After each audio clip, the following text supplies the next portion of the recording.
Oi, gente. Queria o quê? Iniciar a gravação aqui. Vamos lá? Ô, Matheus, tá bom, meu filho? Bom dia, Maria. Bom dia.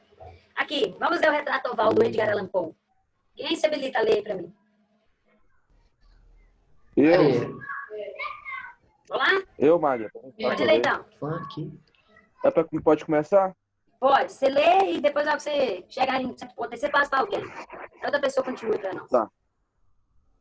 O retrato oval. O castelo que meu criado resolvera arrombar a fim de evitar que eu, gravemente ferido como estava, passasse a noite ao relento era uma dessas construções portentosas.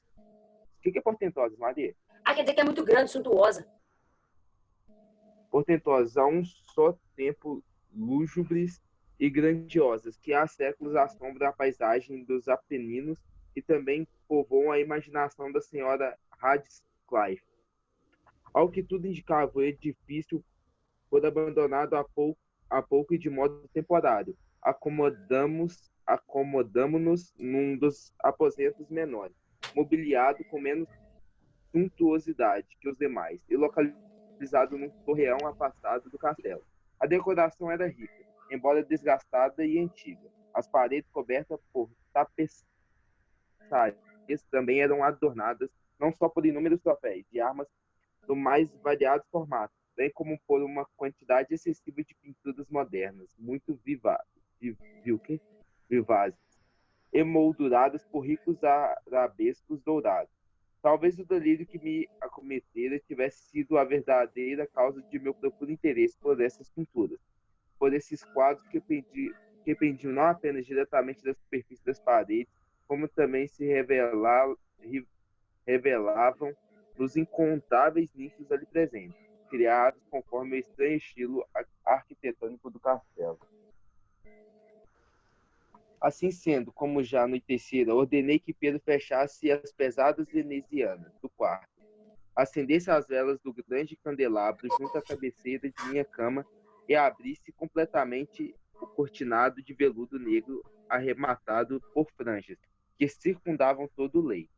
Desejei que tudo isso fosse executado o mais brevemente possível, para que, se acaso não conseguisse me entregar ao sono, ao menos pudesse me dedicar à contemplação das pinturas, acompanhando-a da leitura de um pequeno livro, encontrado ao acaso em cima de meu travesseiro, que tinha descrições e apreciação crítica das obras. Passei um longo espaço de tempo lendo, relendo e contemplando as obras com muita admiração. No decorrer desses momentos gloriosos, as horas se passaram no instante até soarem as badaladas profundas da meia-noite. Como o candelabro não estivesse mais em uma posição que me favorecesse a leitura, por não querer perturbar o descanso de meu criado, já adormecido, preferi eu mesmo, embora com alguma dificuldade, estender o braço e ajeitar a luz de modo a iluminar melhor as páginas do livro. Peraí, Gabriel. Galera, estão compreendendo até então? Esse cara e o seu criado Pedro invadiram o castelo porque estava machucado, foi dormir nesse castelo abandonado, ok? E aí ele está percebendo que tem muitos quadros pendurados aí pelas paredes, pelos nichos do castelo, tem muita pintura, né?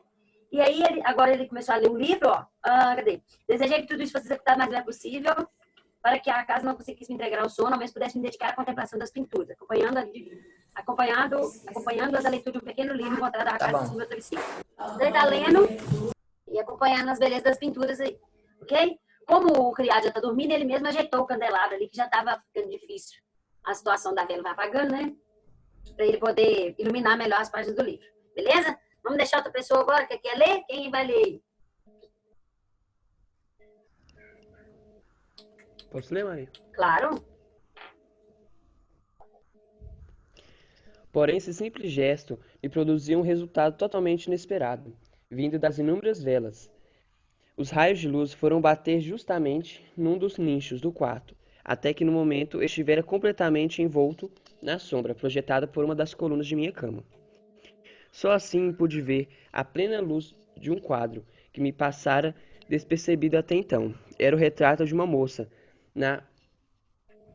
retrato de uma moça, na flor da juventude, prestes a entrar na plenitude de sua feminilidade. Olhei o quadro num relance, fechando os olhos logo em seguida. De imediato, nem eu mesmo pude perceber por que motivo agiria assim. Entretanto, ainda com as pálpebras cerradas, pus-me a pensar sobre a causa desse meu ato. Na verdade, fora apenas um movimento impossível que me permitiram ganhar tempo para refletir, para me certificar de que meus olhos, afinal, não haviam enganado, para recobrar e dominar a fantasia, a fim de poder então lançar-lhe novo olhar, com as mais calmas e segurança. Maria, Pouco, eu tenho uma pouco, pergunta. Não, desculpa aí, João, rapidão. Eu não entendi. Ele ficou pensando por que que ele piscou. Aham. Isso é sério? Por que que você Não, piscou? Miguel, peraí. Sério é eu separar a leitura para não tentar isso, né? Vamos lá, continua aí, Não, João. não, Não, eu não, achei que não. eu tinha Miguel, entendido errado, Miguel. mas ele parou Peraí, de não, não é pensar, não. piscou. Não é não. Vai lá, ô, João. pouco depois, fixei outra vez o olhar na pintura, demoradamente. Dessa vez, não havia a menor dúvida de que não estivesse enxergando direito, pois naquele primeiro momento em que a luz das velas incidira sobre a tela, servia para dissipar uma, uma pequena vez o vago estupor, que começara a entorpecer os sentidos, despertando-me completamente para a realidade ao meu redor. Como já disse, tratava-se do retrato de uma jovem, utilizando a técnica de se que se costuma denominar Vignette. O quadro produzira-lhe apenas a cabeça e os ombros assemelhavam-se muito ao estilo das menores cabeças pintadas por Sully. Os braços e o colo, e até mesmo as pontas dos cabelos esplêndidos, misturavam-se imperceptivelmente à sombra indeterminada e profunda, que formava o plano de fundo. A moldura era oval e dourada, enfeitada por riscas filigranas, à moda mourisca. Como a obra da arte nada podia ser igualada à pintura em si, contudo a emoção tão avassaladora e repentina que se apoderara em mim, não poderia ter sido ocasionada pela maestria do pintor, ou pela imortal beleza daquela fisionomia.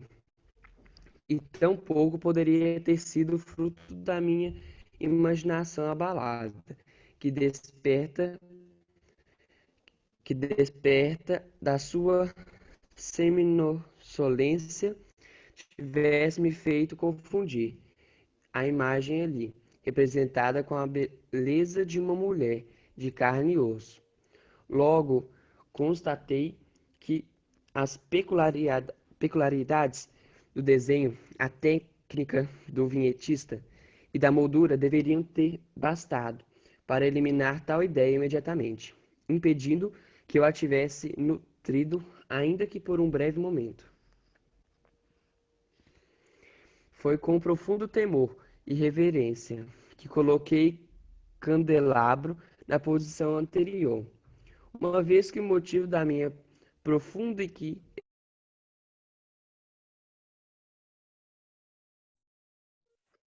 Pera aí, Maria, minha internet caiu. Peraí. Onde que eu parei?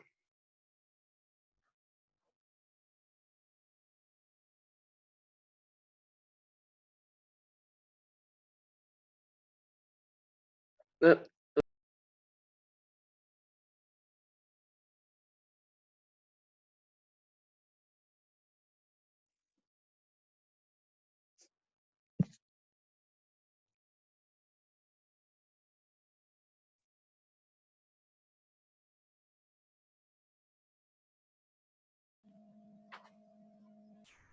Galera, eu não tô ouvindo o João.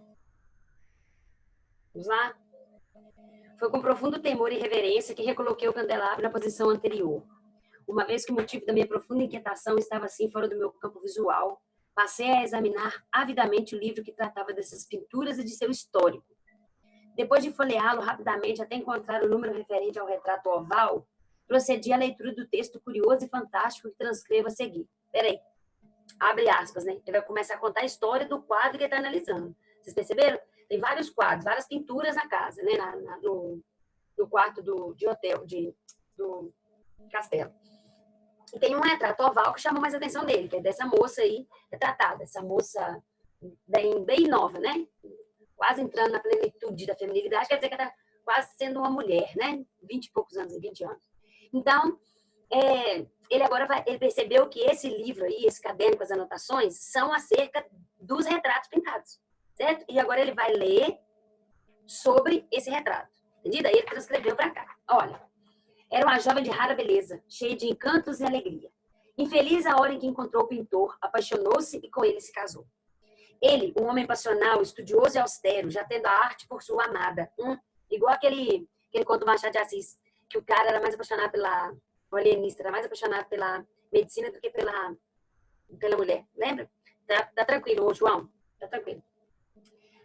Ela, uma jovem de rara beleza, cheia de encantos e alegria, plena de luz e sorrisos, travessa como uma gazela nova, afetuosa e cheia de amor à vida, odiando somente a paleta, os pincéis e demais instrumentos aborrecidos que a privavam da companhia do amado.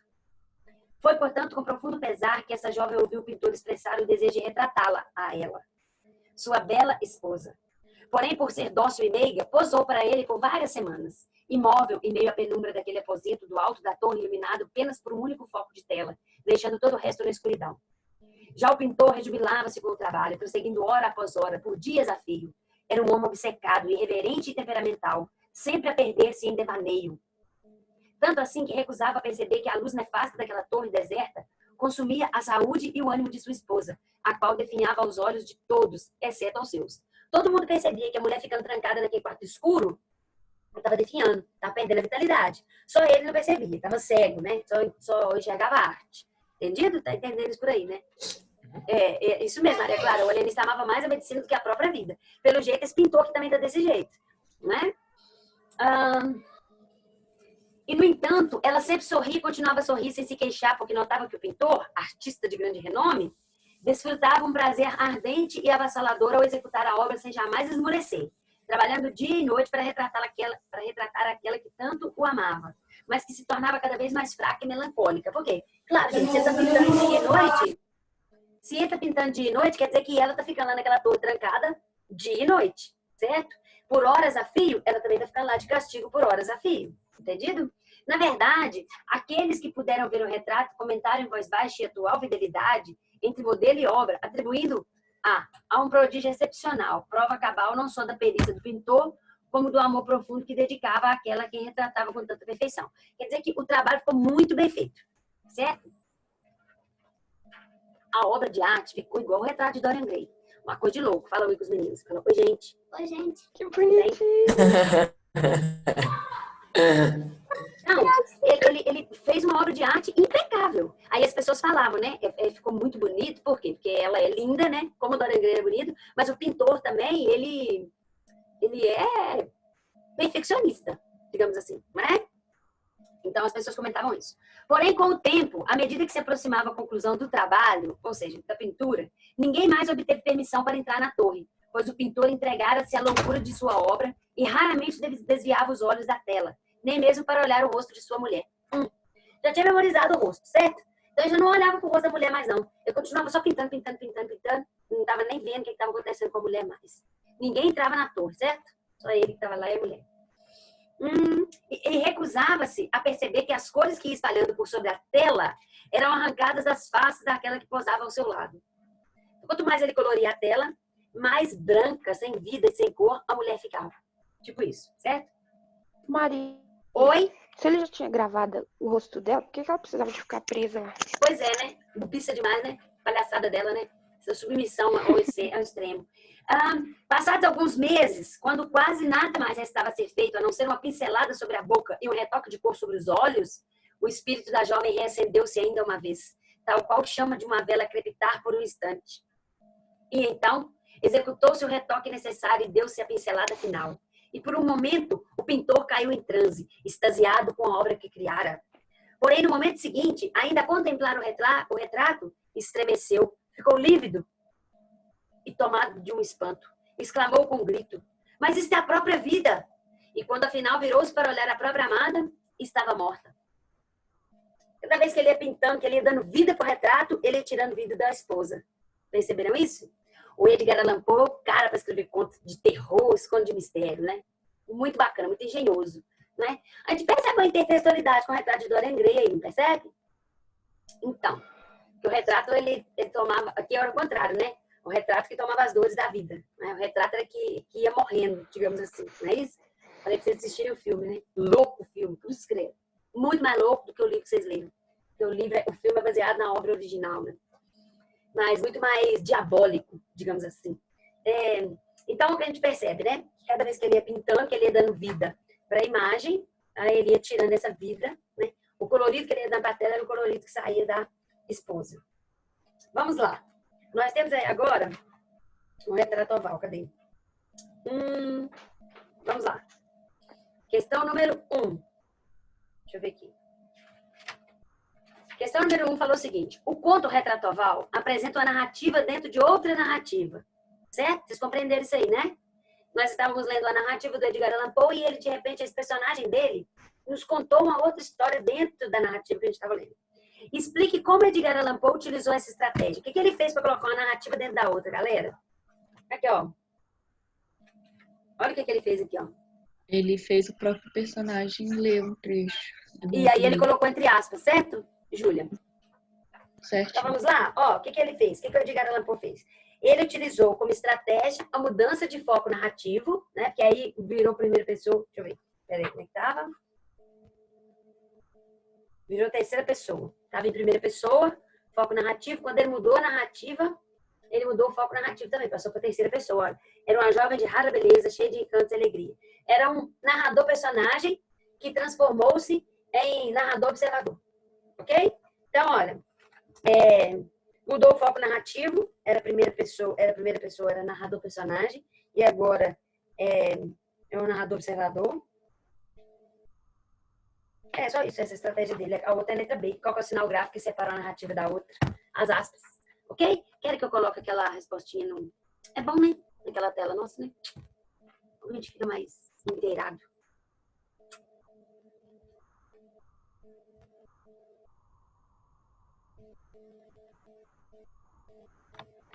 Exercícios da página.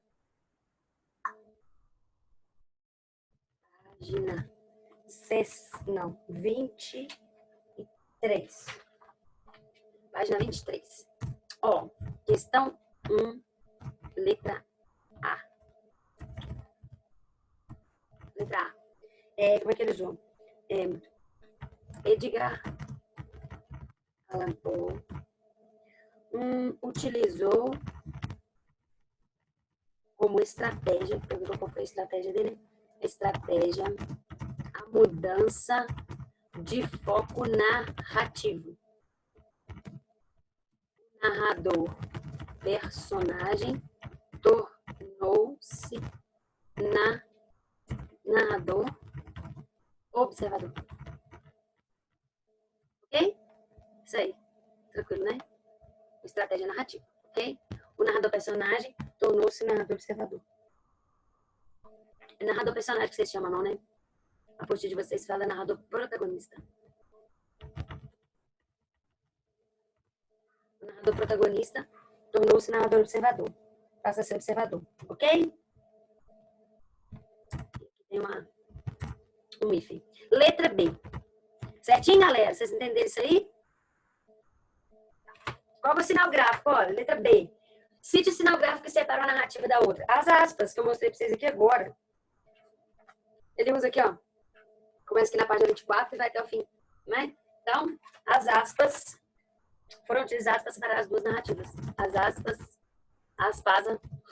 foram utilizadas para separar as duas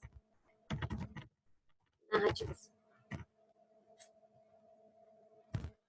Número 2. Beleza, galera? Comentários? Considerando o fato Ô, Maria, eu não consigo falar muito, minha internet está muito ruim. né? Mas tá tranquilo. Se tiver dúvida, você pode mandar no meu zap aí, eu mandar aqui no no chat. Tá bom, Maria. Tá bom? Obrigado.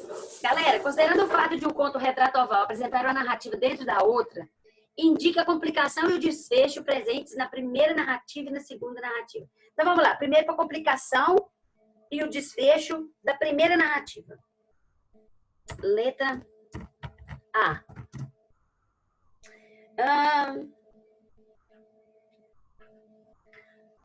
A complicação.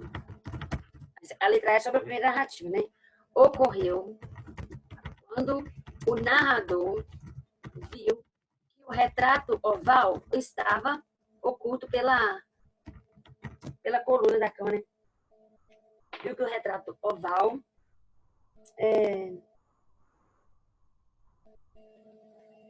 o narrador viu, né? Ele não viu que o retrato oval estava oculto, ele viu o retrato oval que até então estava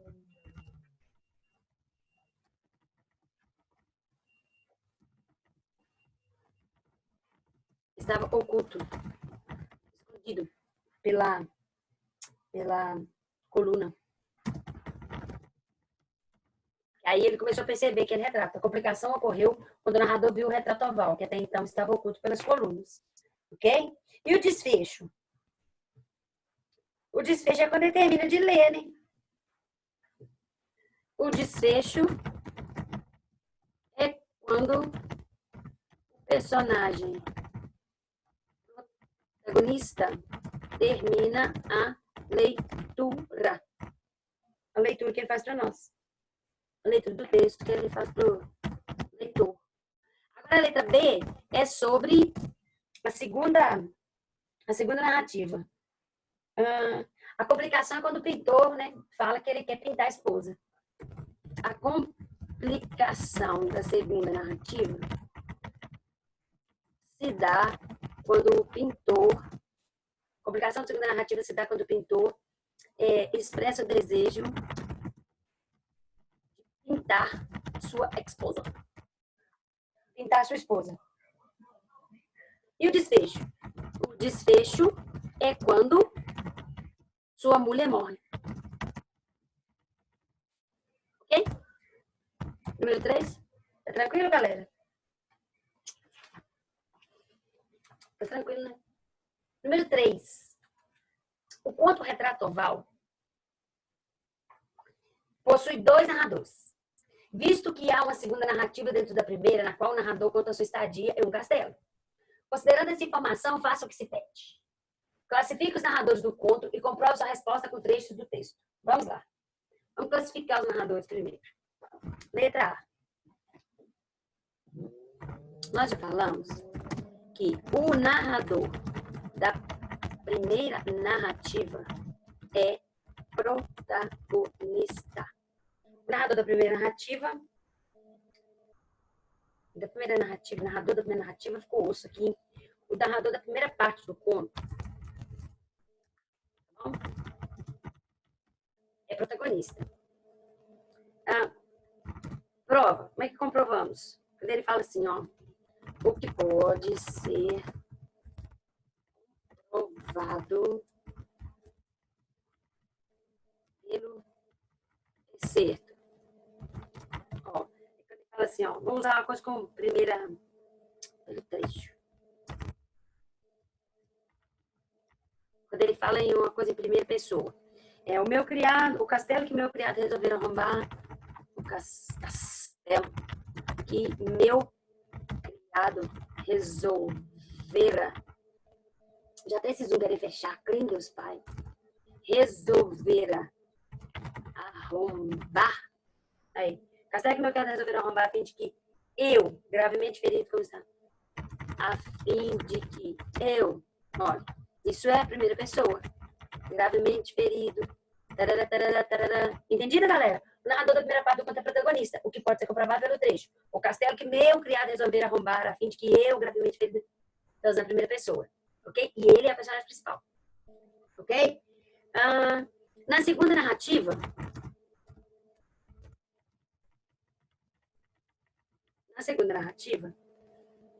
nós temos narrador personagem. A presença do narrador personagem é comprovada pelo seguinte.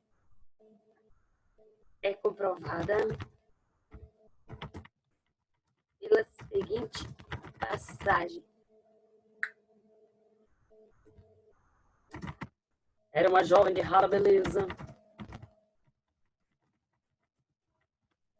Helena, tá aí, minha filha? Oi, tô aqui. Helena, tá faltosa? O que tá acontecendo? Ah, nada. Tô com muito sono.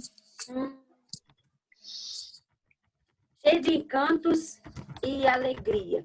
Eu acho que aquele dia que eu falei pra vocês que eu ia pedir pra vocês mostrarem o dever, eu assustei vocês, né? Vocês sumiram todos da aula. Não fizeram dever, sei lá, e ficaram... Maria, não fiz não, eu tô aqui pra participar. Só isso, vocês sumiram. Não vocês têm medo, não. Galera, o narrador da primeira parte do conto é protagonista, o que pode ser comprovado pelo trecho. O castelo que meu criado resolverá roubar a fim de que eu, gravemente ferido. Certo? Na segunda narrativa, a presença do narrador personagem é comprovada pela seguinte passagem. Era uma jovem de rara beleza, cheia de encantos e alegria, falando em terceira pessoa. Ok? Positivo operante. Agora, nós temos aí letra B. Analise as implicações desses dois tipos de narrador na primeira e na segunda partes do conto. Agora, as implicações. Vamos lá. Em que se dá? A implicação da primeira parte do conto aí. A gente percebe que ele é o personagem principal e que a narrativa gira em torno dele. Certo? E ele também, ele apresenta os seus pensamentos, suas ações, o que ele está pensando, como piscar o olho aí, ficar pensando o que ele piscou. É porque geralmente quando você pisca, tipo assim, você vislumbrou alguma coisa, você recorre a piscar para ver se você está acreditando naquilo ali mesmo. Entendeu? Então ele fica, ele nos dá indícios de que ele tá, do que ele está pensando com ele mesmo, né? Pensando com seus botões aí, digamos assim. Apresentando seus pensamentos, né? E os seus desejos. Já quando ele muda o foco, né? Quando ele muda o foco narrativo aí, que ele inicia a leitura do excerto para nós, essa estratégia aí afasta o narrador protagonista e não coloca mais ele em evidência. Né? Agora, o que está em evidência são os fatos ocorridos com essa jovem aí e com o seu esposo, o pintor. Entendido? Então vamos lá. Olha, na primeira parte do conto,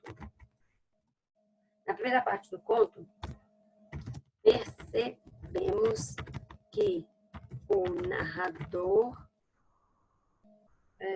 desempenha aí, né, um papel principal, pois os fatos giram em torno dele, que apresenta seus pensamentos, desejos e... O que mais que apresenta? Emoções, porque ele ficou... Na primeira parte do conto, percebemos que o narrador desempenha o papel principal, pois os fatos giram em torno dele, que apresenta seus pensamentos, desejos e emoções. Certo? No decorrer da narrativa. Esse foco muda quando ele inicia a leitura sobre os retratos, né? A leitura de que é que ele inicia a leitura? Do livro, da página do livro acerca do retrato oval. Da página do livro que aborda o retrato oval.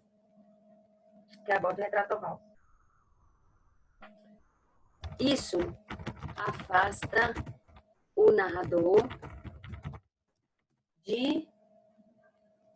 do foco da ação, do foco da narrativa, do foco da narração. Agora,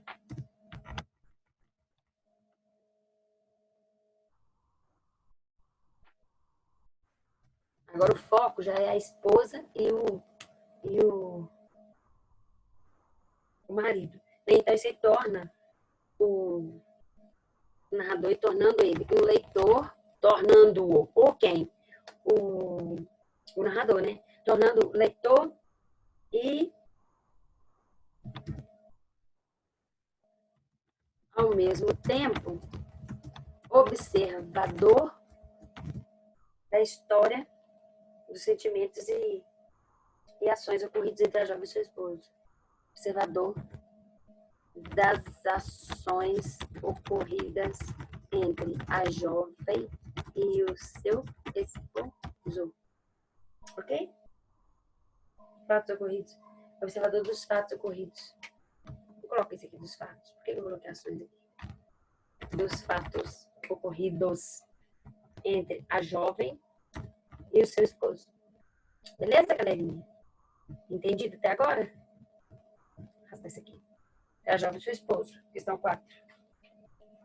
Questão 4. Suponha que o texto seja narrado por Pedro, o criado do primeiro narrador. Considerando essa suposição, analise se o conto apresentaria a mesma visão dos fatos. Primeiro que o Pedro dormiu, né? Quem dorme muito vive pouco. Mas não acredito que seria a mesma coisa, não, porque cada pessoa tem um sentimento, dependendo do que vê. Talvez o Pedro sentiria as mesmas coisas, não teria as mesmas sensações e emoções que ele teve. Não é? Vamos lá? Ó.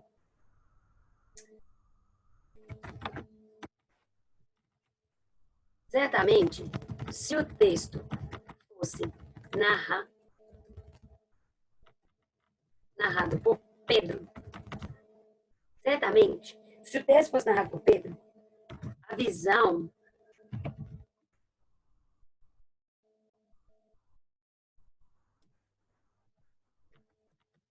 não seria a mesma. Ninguém tem a mesma visão sobre uma coisa. Né?